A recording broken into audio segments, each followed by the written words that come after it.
64 crazy facts about the Beatles that everyone, including your mother, should know.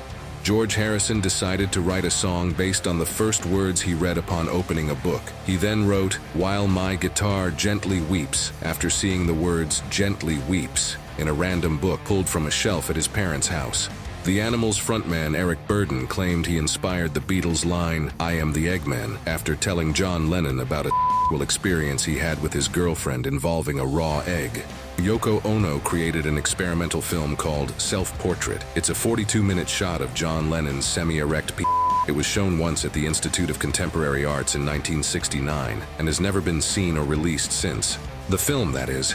George Harrison's final letter was to Mike Myers, expressing his appreciation for the Austin Powers films. Myers got it the day Harrison died. The light in John Lennon's childhood bedroom is left on overnight on his birthday. 2 years before he passed away from cancer, George Harrison was stabbed more than 40 times by an intruder who broke into his home and attacked him with a kitchen knife. In the 1960s, the Beatles wanted to make their own version of The Lord of the Rings, directed by Stanley Kubrick and starring John Lennon as Gollum and Paul McCartney as Frodo. However, Tolkien didn't give them the rights to his work. The Beatles' album Abbey Road was originally going to be called Everest, but none of the Beatles wanted to fly to the Himalayas to take a photo, so they just called the album Abbey Road and took the photo on the zebra crossing outside the studio. A pine tree planted in 2004 in memory of George Harrison in a Los Angeles park died after being infested by beetles. Ringo Starr suggested that the Beatles album that would eventually be titled Revolver should be titled After Geography, in reference to the recently released Rolling Stones album Aftermath. The Beatles' song A Day in the Life has a high-pitched whistle, audible only to dogs. It was put in by Paul McCartney for his sheepdog to hear. In 1968, John Lennon, after taking a large amount of LSD, called an emergency meeting of the Beatles to inform them that he was, in fact, Jesus Christ reincarnated. George Harrison briefly quit the Beatles, and John Lennon suggested replacing him with Eric Clapton, saying, "He's just as good and not such a headache." John Lennon and Yoko Ono visited an astrologer who told them John would be shot and die on an island. So disturbed were they that they canceled their extended Greek Isles vacation. 10 years later, he died on Manhattan Island. Here Comes the Sun, the Beatles' most streamed song on Spotify, had zero contribution from John Lennon as he was recovering from a car crash. George Harrison wrote and sang it. The Beatles' song Savoy Truffle was about Eric Clapton, who at the time was having a candy addiction. George Harrison wrote the song as a warning to him. Ringo Starr nearly died from an operation on his intestinal tract, lost his house to a fire, and survived a major car crash all in a 13-month span. When the Beatles were performing Twist and Shout live, John Lennon would change the lyrics to "I'm with gout," and due to the screaming crowds, no one ever noticed. Before A Hard Day's Night was released in America, a United Artists executive requested to dub the voices of the Beatles with mid-Atlantic accents. McCartney angrily replied, "Look, if we can understand a cowboy talking Texan, they can understand us talking Scouse." Ringo Starr actually screams "I've got blisters on my fingers" on Helter Skelter, not John Lennon.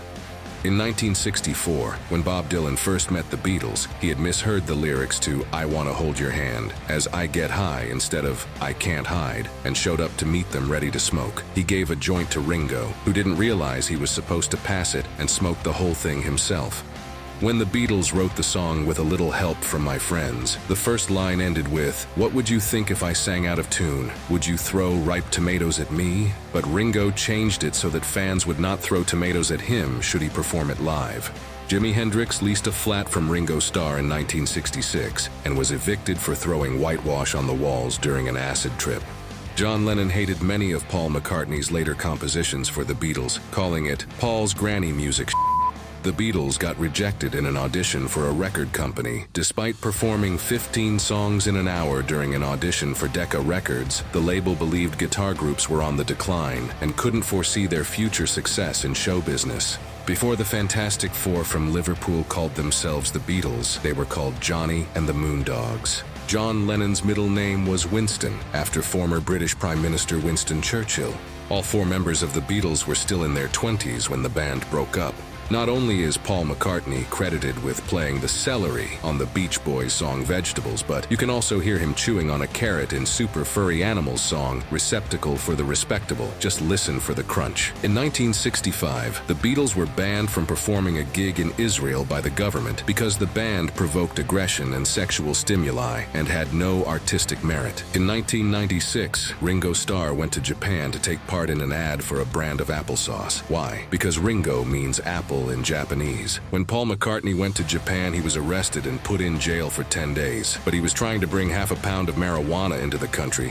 What does help mean in Japanese? The famous Rolling Stone cover shot of a naked John Lennon curled against Yoko Ono was taken by Annie Leibovitz at the same apartment complex, and on the same day, Lennon was fatally shot. At 2 minutes and 58 seconds in the song Hey Jude, you can hear Paul McCartney shout hell as he screws up on the piano. The band thought it was funny enough to leave it in. George Harrison's song Blue Jay Way has led to the repeated theft of that street sign in Los Angeles. The song was written at a house on Blue Jay Way in the Hollywood Hills. Paul McCartney was mugged at knife point in Nigeria. The thieves made off with all the demo tapes for the album Band on the Run that he was down there to make. McCartney had to recreate the demos entirely from memory before the album could be remade. On August 13, 1966, in response to John Lennon's more popular than Jesus comment, a radio station in Texas held a burning of Beatles merchandise. The next day, the broadcast tower was struck by lightning, damaging much of their equipment and sending the news director to the hospital. In 1967, Paul McCartney forgot his passport when traveling to France to shoot a music video. He told the passport agents, "You know who I am, so why do you need to see a photograph of me in a passport?" And they let him through. Julian Lennon had to buy the letters he wrote to his father, John Lennon, at an auction because Yoko Ono wouldn't give them to him. When I'm 64 was one of the first songs Paul McCartney ever wrote in the 50s. By the time the Beatles recorded it in the late 60s, his voice had gotten deeper, so the vocals are sped up on the song to make him sound like a teenager. A student once sent John Lennon a letter stating his teacher was conducting a class analyzing the Beatles songs. This act inspired the song I Am the Walrus, as the whole purpose of the song, according to John, was to confuse, befuddle, and mess with the Beatles experts. In the 1960s, radio stations refused to play Cher's first single, Ringo, I Love You, because they thought her low voice was a gay man singing a love song about the Beatles drummer, Ringo Starr. When the Beatles first arrived in Hamburg in 1960, they lived in a cinema. Lennon recalled that they'd go to bed late and be woken up by the sound of the cinema show, and that they'd try to use the clean ladies' lavatory, but old German women would push past them. The Beatles' song Michelle was inspired by one of Paul's favorite strategies to pick up girls. To increase his chances with the ladies at parties, McCartney would dress in all black and sit in the corner with his guitar singing songs in made-up French. Lennon encouraged McCartney to make an actual song out of it, and Michelle was the result. The Beatles were the first band to display the rock and roll devil horns on an album, their Yellow Submarine album. This is believed to be one of the earliest instances this was shown in relation to rock and roll. The BBC banned I Am the Walrus for its lyrics Pornographic Priestess and Let Your Knickers Down. George Harrison made it clear that they weren't going to be dissuaded from being edgy. The Beatles' last public performance was an impromptu concert on the rooftop of Apple Records in London on January 30th, 1969. This surprise performance famously concluded with the police shutting it down. The first and last photographs of John, Paul, George, and Ringo together were taken precisely to the day, 7 years apart. The first was taken on August 22, 1962, at the Cavern Club, and the final photo was taken on August 22, 1969, at John and Yoko's home in Tittenhurst Park. George Harrison once threw up while staying in a room in Hamburg, and none of the Beatles wanted to clean it, so they just nicknamed it The Thing. Eventually, one of the employees cleaned it up after the smell got so bad, and the band held a funeral for it. The best-selling album of the first decade of the 21st century, 2000 to 2009, belongs to the Beatles, who broke up 30 years before the end of the 20th century. The album is the One Collection. During the recording of Tomorrow Never Knows, John wanted to be hung by his feet and swung around the microphone to make his vocals to sound more like the Maharishi speaking from a mountaintop. On the day John Lennon was assassinated, he gave his would-be assassin, Mark Chapman, an autograph. A photographer even managed to capture the moment on film.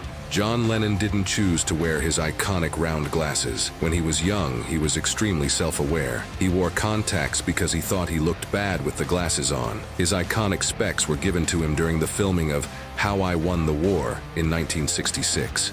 John was also a huge UFO nerd. He claimed to have seen a UFO from the balcony of his then-girlfriend's apartment in New York, which he described as a thing with ordinary electric light bulbs flashing on and off round the bottom, one non-blinking red light on top.